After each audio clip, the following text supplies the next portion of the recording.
बेतिया में नीतीश कुमार की हुंकार, 1 करोड़ रोजगार और डॉक्टरों की प्राइवेट प्रैक्टिस बंद। जी हां दोस्तों, बिहार के बेतिया से मुख्यमंत्री नीतीश कुमार ने आज समृद्धि यात्रा की शुरुआत की और मंच से बड़ा ऐलान भी किया।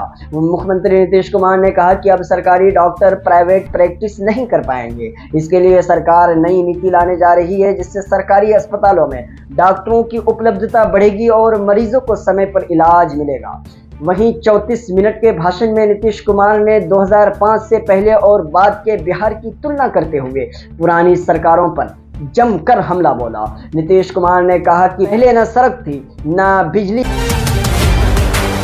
दही चूड़े से बदली सियासत। क्या लालू ने तेज प्रताप को फिर कर दिया सेट? जी हां दोस्तों, बिहार की राजनीति में दही चूड़ा अब त्योहार नहीं बल्कि सत्ता की भाषा बन चुका है। मकर संक्रांति के बहाने लगे भोज असल में बता रहे हैं कि कौन ताकत में है और कौन हाशिए पर चल रहा है। 14 जनवरी को तेज प्रताप यादव ने दही चूड़ा भोज दिया। सबसे अहम बात इस भोज में ये रही कि करीब 7 महीने के बाद उनके पिता लालू प्रसाद यादव खुद इस भोज में पहुंचे। राबड़ी देवी, तेजस्वी यादव और मीसा भारती यूं तो मौजूद नहीं थे, लेकिन लालू यादव की मौजूदगी ही तेज प्रताप के लिए सबसे बड़ा उपलब्धि माना गया। ये सिर्फ पारिवारिक मुलाकात नहीं थी, ये यादव वोट बैंक के लिए साफ संकेत था कि तेज प्रताप को पूरी तरह किनारे नहीं किया गया। भोज के बाद हुई आतिशबाजी इसी राजनीतिक वापसी का ऐलान मानी जा रही है। अब आते हैं दूसरी तस्वीर पर। 11 जनवरी को पटेल भवन में हुए दही चूड़ा भोज में नीतीश कुमार और आरसीपीसी एक ही कार्यक्रम में शामिल हुए। भले ही आमना सामना नहीं हुआ,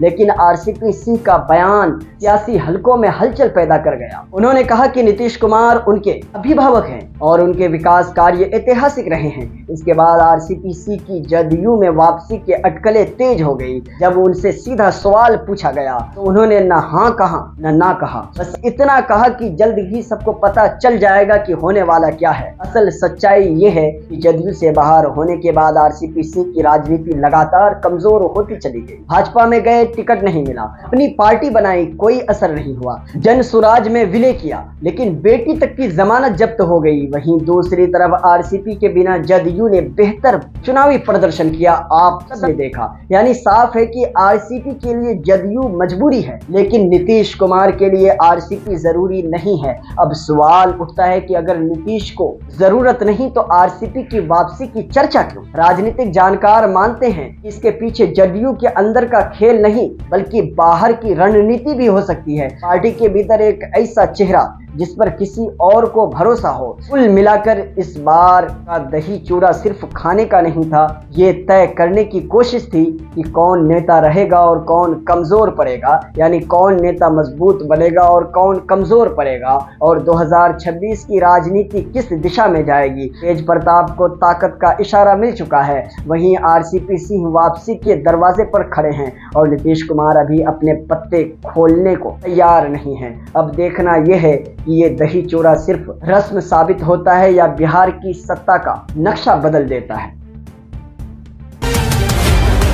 बिहार में फिर लौटेगी कड़ाके की ठंड। 20-21 जनवरी को बारिश के आसार, 20 जिलों में तापमान 10 डिग्री से भी नीचे। जी हां दोस्तों, बिहार में ठंड ने एक बार फिर करवट ले ली है। धूप से मिली राहत अब ज्यादा दिन टिकने वाली नहीं है, क्योंकि मौसम विभाग ने अगले कुछ दिनों में ठंड और बढ़ने की चेतावनी दे दी है। उत्तर भारत के पहाड़ों पर अचानक शुरू हुई बर्फबारी का असर अब बिहार में साफ दिखाई देने लगा है। ठंडी पछुआ हवाओं के चलते राज्य के 20 जिलों का न्यूनतम तापमान 10 डिग्री से नीचे पहुंच चुका है। सबसे ज्यादा ठंड भागलपुर के सबौर में दर्ज की गई, जहां तापमान 5.9 डिग्री तक गिर गया है। सीवान, गया, औरंगाबाद, रोहतास, बक्सर, किशनगंज, समस्तीपुर, वैशाली और शेखपुरा समेत कई जिलों में सुबह और रात की ठिठुरन बढ़ गई है। मौसम विभाग ने आज 8 जिलों में कोहरे को लेकर येलो अलर्ट जारी किया है। सुबह के समय दृश्यता कम रहने की आशंका है, जिससे आम जनजीवन और यातायात प्रभावित हो सकता है।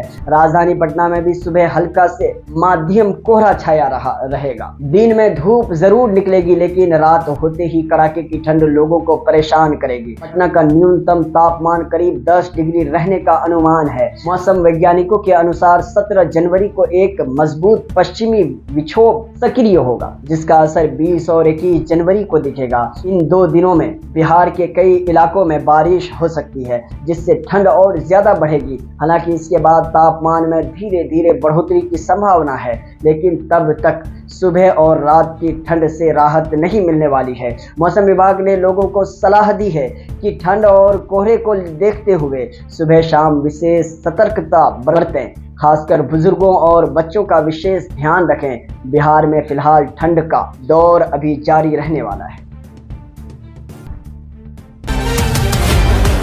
कटिहार पुलिस में बड़ा फेरबदल, 7 अधिकारियों का तबादला। कुंदन कुमार सिंह बने नगर थाना अध्यक्ष। जी हां दोस्तों, कटिहार पुलिस महकमे में बड़ा प्रशासनिक फेरबदल किया गया है। पुलिस अधीक्षक शिखर चौधरी के निर्देश पर जिले के 7 पुलिस अधिकारियों का तबादला किया गया है। इस फेरबदल को कानून व्यवस्था को और मजबूत करने की दिशा में महत्वपूर्ण कदम माना जा रहा है। आजमनगर थाना अध्यक्ष कुंदन कुमार सिंह को अब नगर थाना अध्यक्ष की जिम्मेदारी सौंपी गई है। वहीं वर्तमान नगर थाना अध्यक्ष सुमन कुमार सिंह को पुलिस केंद्र कटिहार में पदस्थापित किया गया है। विकास कुमार को नगर थाना का सहायक थाना अध्यक्ष बनाया गया है, जबकि वर्तमान सहायक थाना अध्यक्ष आनंद कुमार सिंह पर विभागीय कार्रवाई करते हुए उन्हें लाइन हाजिर कर दिया गया है। इसके अलावा पुलिस निरीक्षक नीरज कुमार को आजमनगर थाना की जिम्मेदारी सौंपी गई है। उमेश कुमार को बारसोई थाना अध्यक्ष बनाया गया है, जबकि साजिद आलम को अंचल पुलिस निरीक्षक कोहरा के पद पर नियुक्त किया गया है। पुलिस अधीक्षक शिखर चौधरी ने साफ कहा है कि ये तबादले पूरी तरह प्रशासनिक आधार पर किए गए हैं और इसका उद्देश्य जिले में कानून व्यवस्था को और अधिक प्रभावी बनाना है। कटिहार पुलिस में हुए